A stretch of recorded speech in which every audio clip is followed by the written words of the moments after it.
Good afternoon. My name is Manuel Espino, and I'm starting this new YouTube page. I hope you can make it go viral. I want to call this Faith Can Move Mountains. Basically, what it is my mom passed away on April 4th, and I believe that God comes to us in many ways, and we see miracles around us all the time. And I think we witnessed a minor miracle with our mother who passed on May 4th. Actually, she went to the hospital on April 11th and she had liver failure. And I think this is my calling. So I'm hoping that we can take this and share miracles. And hopefully, with your permission, I would like to use part of this to go into a book. And so, welcome to my Faith Can Move Mountains YouTube page. And I would like for you to share your miracle. So I'm going to start sharing with you my first minor miracle. Again, our mother, Edelmira Espino, was basically sent to the hospital on April 11th. And that weekend or so, she suffered some hemorrhaging, some bleeding. And they put some bands on her to stop the bleeding. And there were so many bands, and so my brothers and I and my sister, we all took turns waiting on her. We put our life on hold. In fact, I didn't know where money was going to come from, but again, I kept asking my mom, do you have faith? Yes. Your faith, everything's going to be all right. And she had this saying in Spanish, Dios aprieta pero no ahorca, which means that, basically God never gives us anything more than we can handle. And I believed it. I took a leap of faith. My wife supported me, my relatives. We put our lives on hold, sacrificing work, business. And I believe that a minor miracle happened in that the second time she had hemorrhaging, they had to perform an emergency surgery. And I remember the words of the anesthesiologist that it was in the wee hours of that same Saturday. And he said that he had so many patients. And all his patients, all of them had died within 1 hour of of going under the knife after having surgery, and that one of them died within that, basically a few hours later. So we basically put it in God's hands.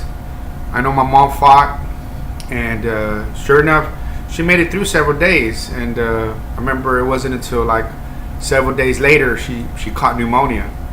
And got a case of pneumonia, and she started having all kinds of failure.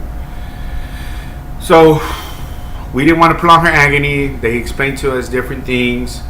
We wanted her to be de-intubated because we thought that maybe that was causing some problems, and they told us that basically she was probably going to die within the hour. She was already in a heavy stage of liver failure. It was even affecting her kidneys. She was having dialysis. My mom was not an alcoholic. She didn't drink. So we were surprised. We didn't understand why this was happening.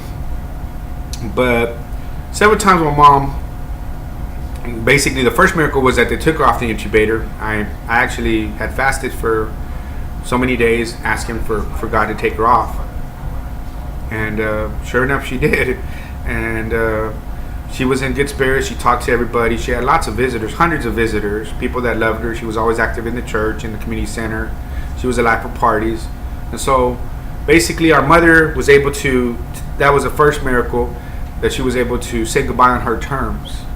And then after, the time when basically they took her off, she was on the basically oxygen, respirators, and they couldn't do any more dialysis because they thought that would be it. So just a few days before she passed, they took off after re-intubating her, they took it off, and they took off all the oxygen. And again, she was in good spirits. There were some relatives from Juarez. We're from Juarez, Mexico. She's from Durango, Mexico. They basically shared some mariachi music because one of our cousins was over at the Basilica in Mexico City. And she was very cheerful. But I think after that, I think she knew it was her time, and her demeanor became very, very, very melancholy. I mean, it was almost like she was out of wits. And again, we had to make the painful decision to put her in hospice. And I don't feel guilty. I felt guilty back then. I think we did everything that we needed to do. And if God had wanted her to be here, she'd be here. We had priests come in and pray. She had they gave her the oil. And my sister and I kind of believe she was a saint. She didn't basically have to confess anything. She was good. We did try that. There was a non-Catholic person that came, and we tried everything, and I think it was God's will. But we witnessed several miracles there. So I do believe in miracles, however small they may be. And I'm asking you to share these miracles. She did die on May 11th. The one day after they put her in hospice, she passed away. It was a Friday, I believe, in the wee hours. And our brothers and I, we all spent the night there at the hospice wing at Medical City Plaza in Fort Worth. And it's been painful because we wanted her to be with us. But God had other plans for her. And we're convinced that she's in heaven. And I'm hoping that she's smiling now, right now. And maybe this is my purpose in life. So I want to share it with y'all. And I want you to join my channel. Faith Can Move Mountains. I want you to share your miracles. I want you to make this go viral. And it's not for me, my attention. I'm sure many of you have seen the movie Miracles from Heaven that was based out of here, the DFW area. And there are things that happen. And I don't want you to lose your faith. And so I want you to join me in this channel. Like, subscribe. I'm hoping to share many more miracles that I hear from other people, so we can document and show that we do have modern day miracles, however small they may be. Thank you. God bless you. Peace be with you.